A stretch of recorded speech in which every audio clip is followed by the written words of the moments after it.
Thank you so much.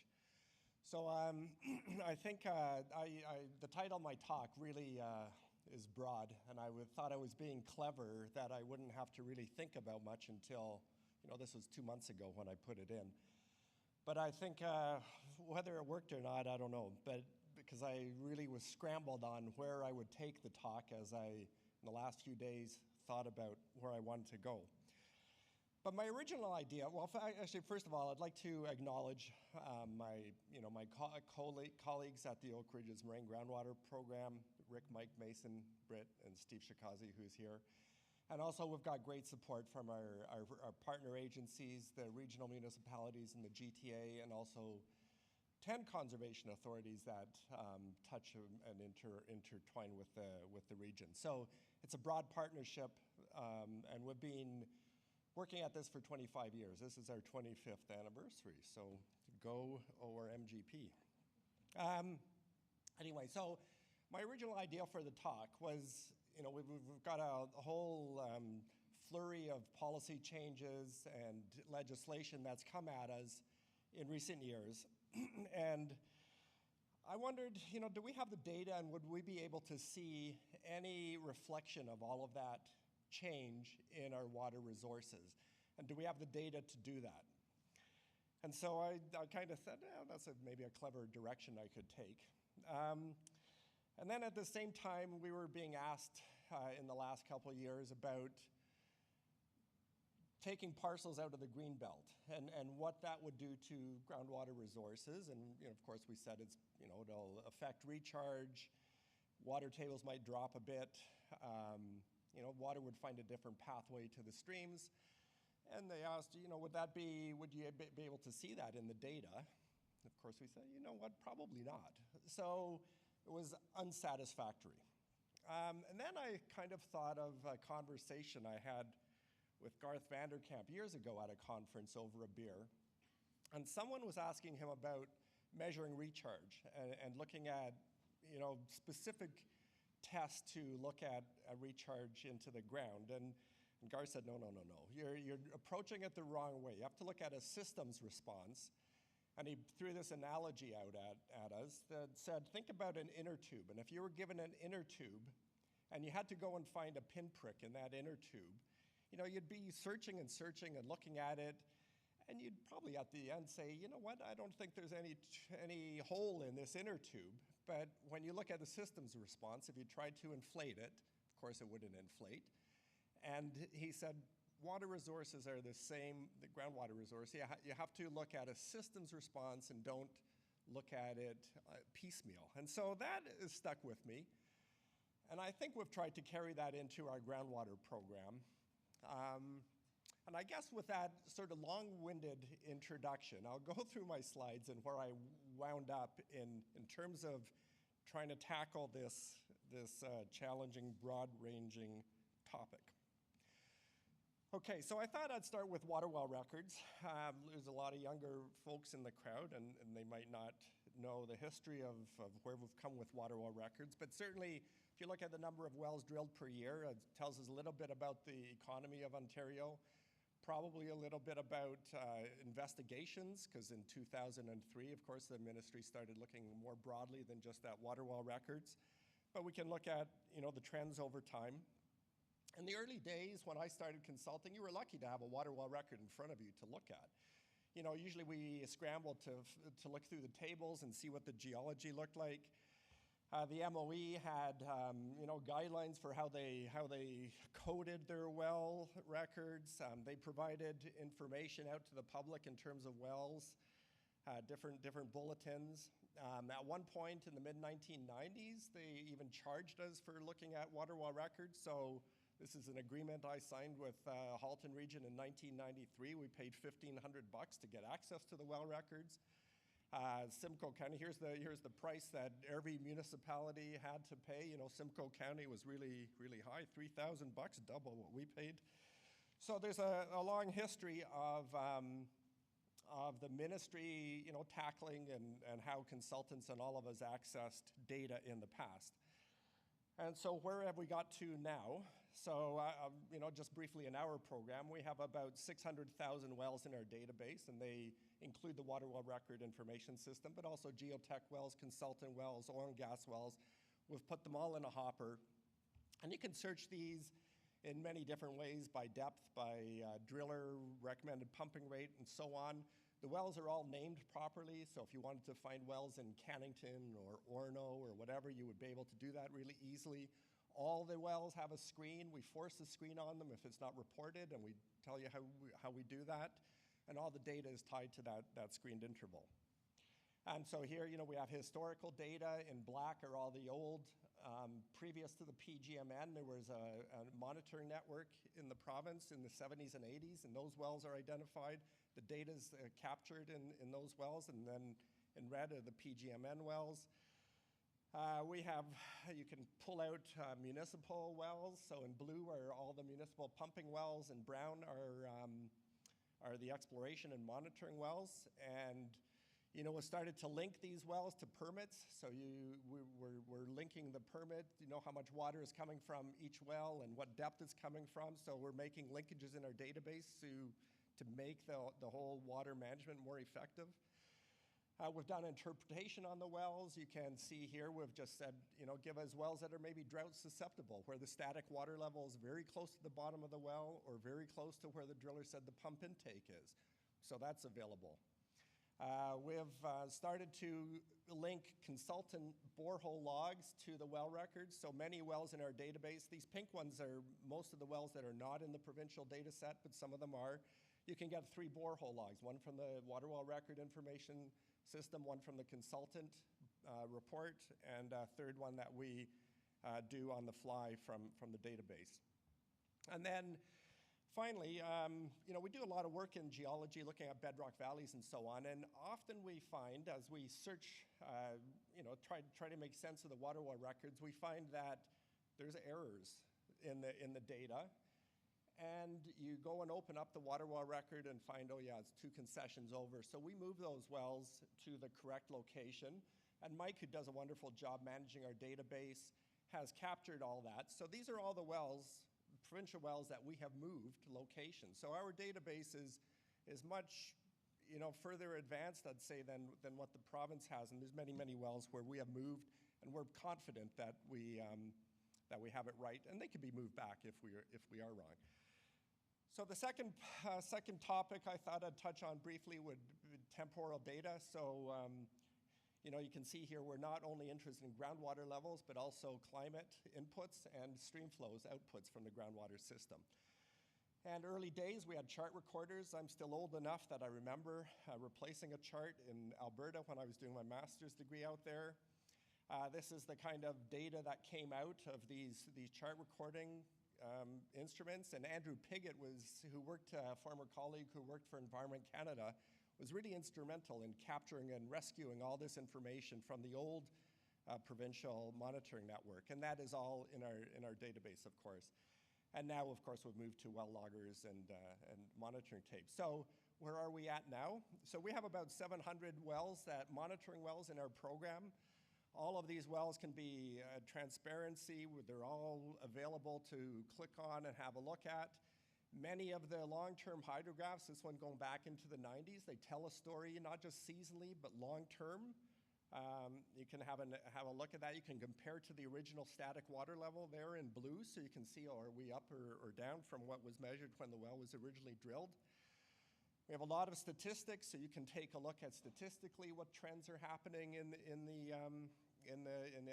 each well, each one of those 700 wells. We track the day of the year when the water level is the highest, the lowest, to look at variability and so on.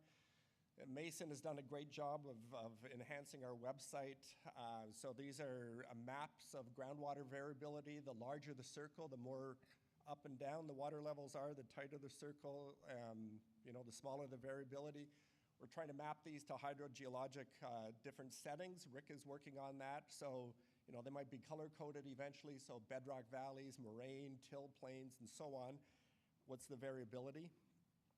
You can look at long-term records and compare parts of the record. So here I've circled, you can look at an early part of the record, late part of the record, compare see what climate change is doing, seeing if your water levels are higher or lower recently than from in the past.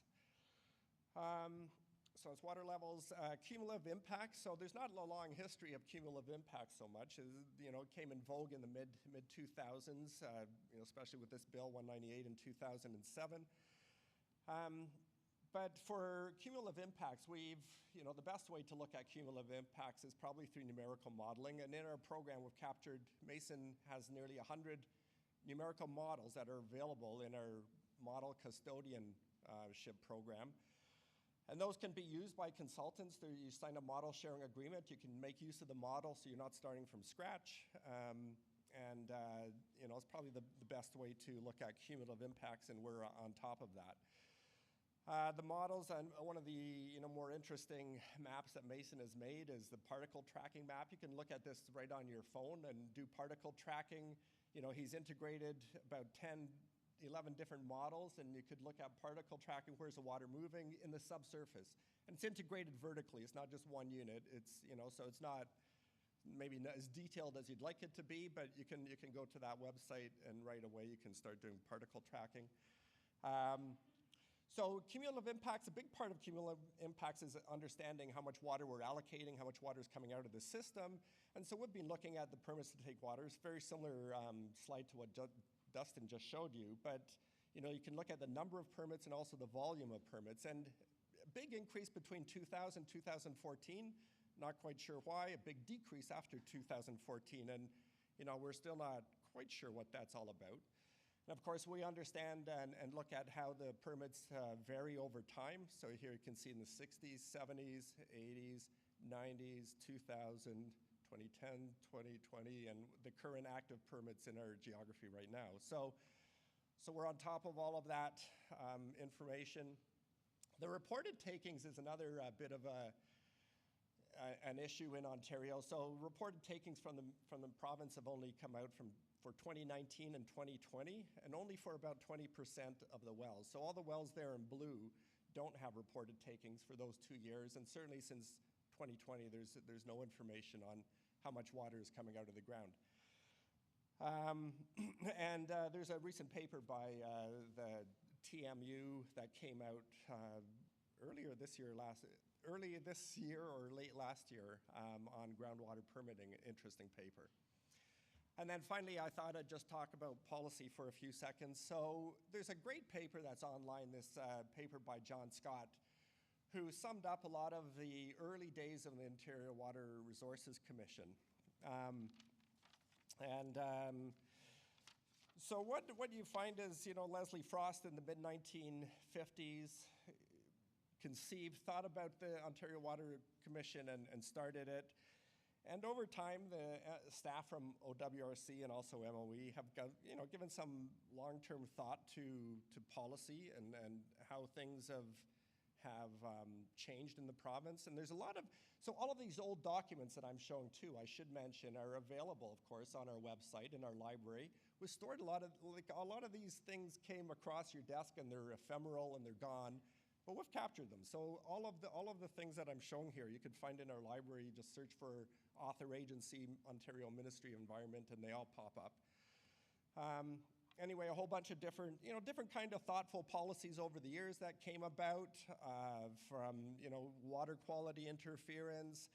They used to consult with the community. So this is a letter from the ministry going out to consulting saying, hey, we want some advice on this policy. Stormwater guidelines, stormwater policies, contaminated sites, land use planning and how it interacts with MEC and water levels and so on. So a whole bunch, and then 2018, the current government gave us some ideas on where they want to take things.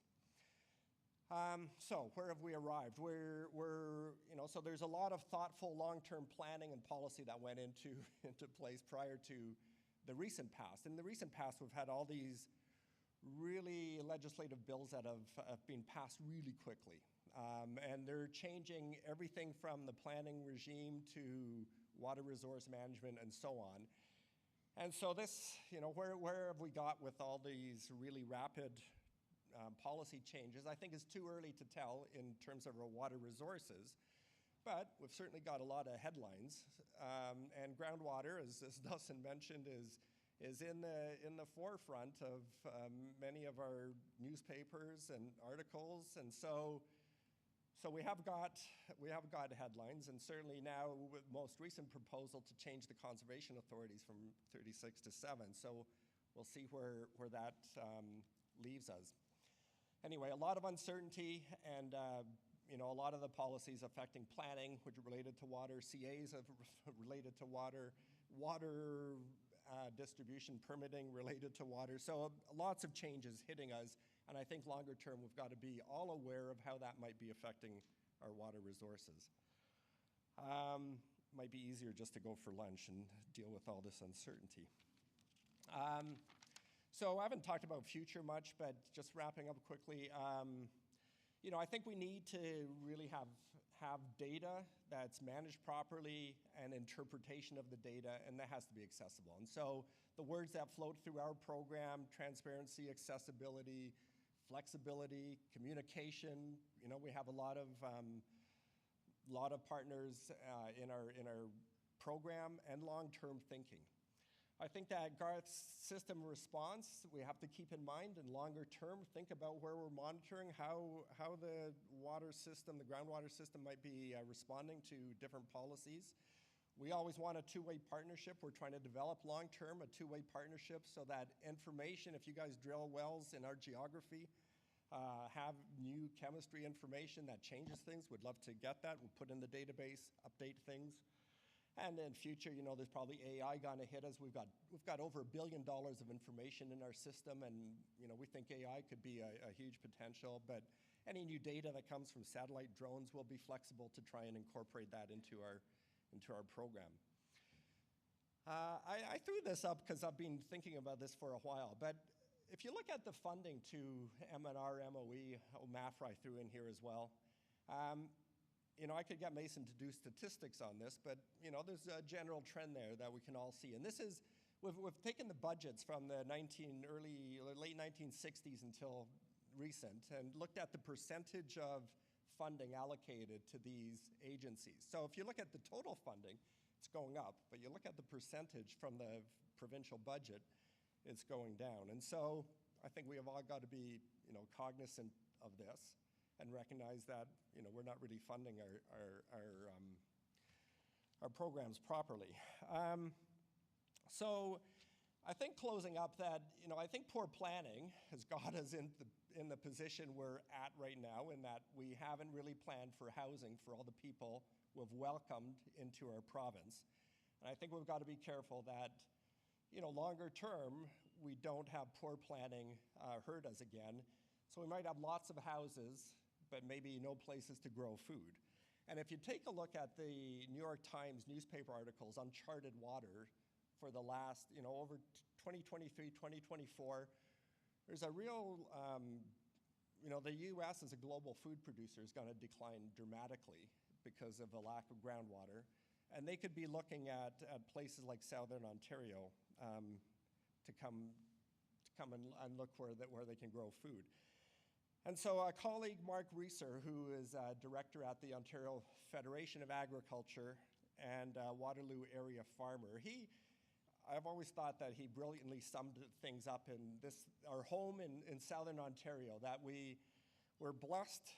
Well, the climate's moderated by 3 Great Lakes, and the climate is not too cold, maybe except for this winter. It's not too warm, not too wet, not too dry, and we've got a really wide, diverse soils to grow a variety of crops. And I guess at the end of the day, in an Ontario context, maybe we could find better places to build houses faster than maybe our Southern Ontario agricultural zone. Anyway, thanks for your time.